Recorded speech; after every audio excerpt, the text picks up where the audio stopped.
Ada yang mau dengar cerita horor? Kali ini aku akan bawain beberapa cerita horor dari temen aku.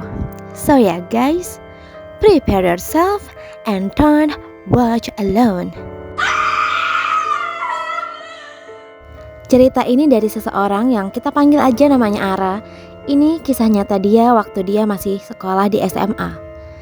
Jadi waktu itu di sekolahnya Ara bakalan diadain camping pramuka.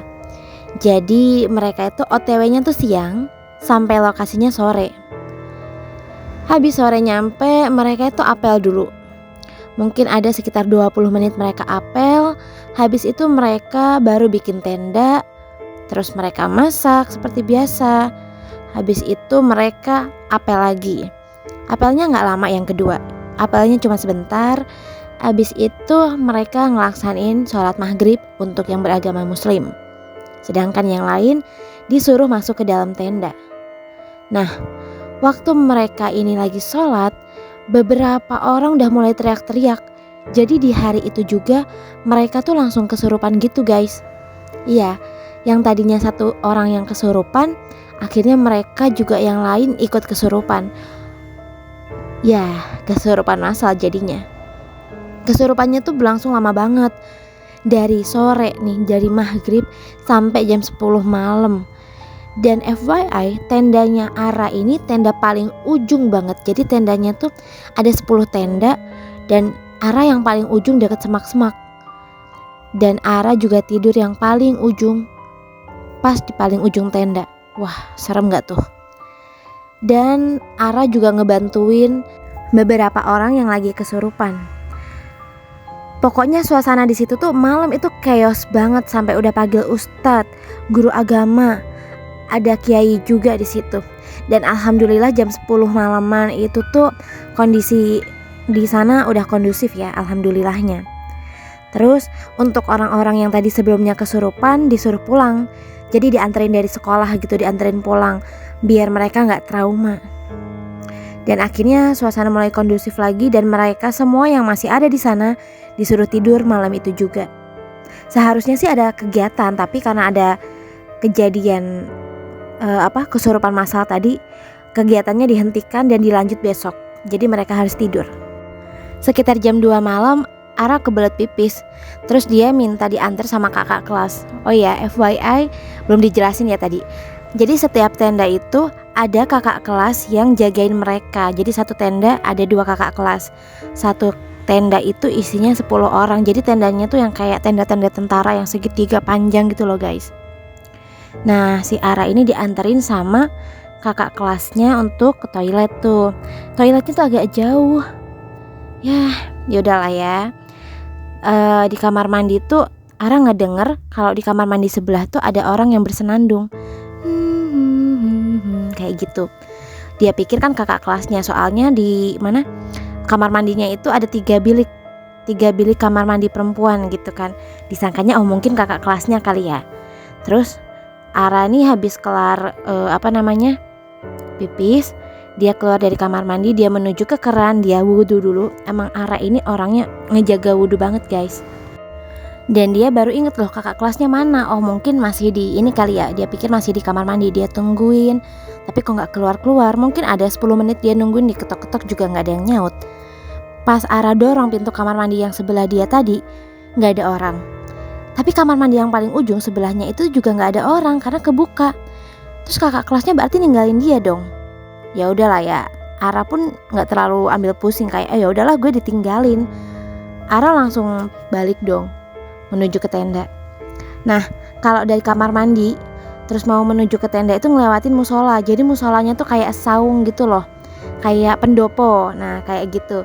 Pas lagi lewat musola itu, Ara tuh ngelihat banyak orang lagi sholat di sana lah. Ara bingung dong, kok ramai banget yang sholat. Ya udah, Ara juga duduk dulu di situ. Niatnya sih emang mau sholat malam sekalian, mau tahajud gitu kan. Tapi kok Ara ngelihatnya agak lain nih, orang-orangnya siapa? Ara nggak kenal, bukan orang-orang dari sekolah dia gitu kan. Nggak lama kemudian orang-orang yang lagi sholat ini campur ya, cewek cowok. Mereka itu ngelihat ke Ara dan muka mereka tuh pucet pasi. Ya Allah, sumpah itu pucet pasi. Ara deg-degan di situ. Ara mikir, aduh ini apa nih, ini apa, ini udah nggak bener nih gitu kan. Ara yang tadinya lagi duduk santai, dia langsung loncat tuh dari pendopo, dia langsung lari sampai jatuh di tengah jalan. Dia lari lagi, jatuh lagi, lari lagi, jatuh lagi, sampai Ara tuh dicegat sama pocong. Jadi pas Ara lagi lari, di depannya itu kan ada beberapa pohon, salah satunya pohon pisang tuh. Dari pohon pisang tuh loncat tuh pocong satu. Di situ udah Ara nggak inget apa-apa. Ara pingsan di situ guys. Pas sadar, Ara itu ternyata udah di rumah, dan di situ tuh banyak banyak orang, ada Pak Ustadz juga, ada gurunya juga beberapa, ada orang tuanya Ara, ada adik-adiknya Ara juga. Jadi kata Pak Ustadz yang ada di rumah Ara waktu itu, yang lagi sembuhin Ara, buat nyadarin Ara, kata Pak Ustadz, auranya Ara itu terlalu menarik makhluk-makhluk seperti itu. Dan sebenarnya makhluk-makhluk ini tuh pengen banget masuk ke tubuhnya Ara, cuma gak bisa karena Ara ini selalu jaga wudhu, dan Ara itu selalu berdoa setiap kemanapun, dan emang gak lepas zikir.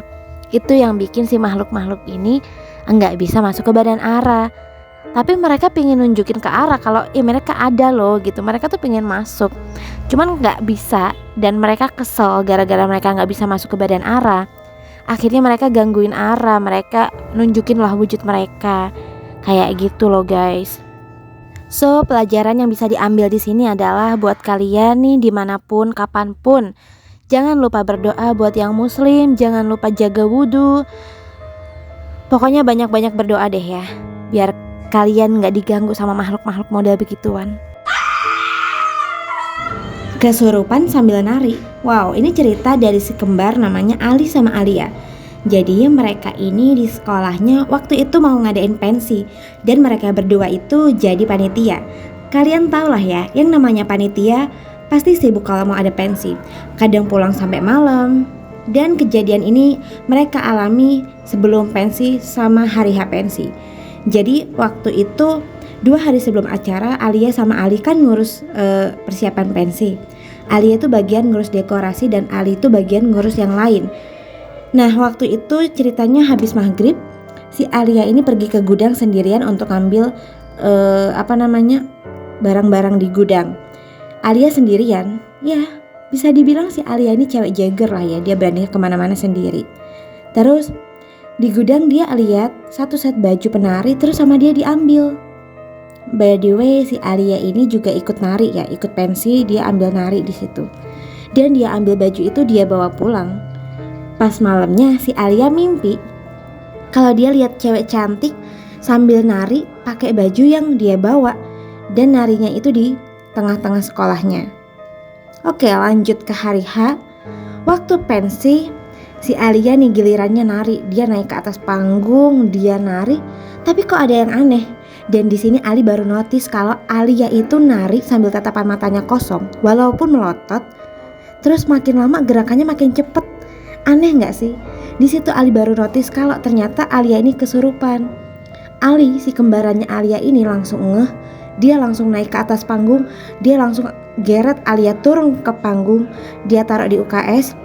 Ali bacain doa, tapi hantu ini nggak pergi. Dan hantu yang masukin ke badan Alia ini bilang kalau aku suka dia, aku mau bawa anak ini. Di situ Ali jawab, dia nggak salah apa-apa, cepat pergi dari badan dia. Di situ Ali nggak sendirian guys, Ali tuh dibantu sama guru agama, sama beberapa temennya. Dan alhamdulillahnya setan itu mau pergi dari badannya Ali ya. Usut punya usut, ternyata hantu itu adalah mantan anak sekolah yang dulu pernah sekolah di situ. Terus waktu pentas dia meninggal gara-gara asmanya kambuh. Sampai sekarang bergentayangan. Kalau si kembar ini belum pernah sih dia lihat penampakannya. Cuman beberapa anak lainnya sama kakak kelas lain, katanya mereka pernah lihat penampakan dari sosok ini.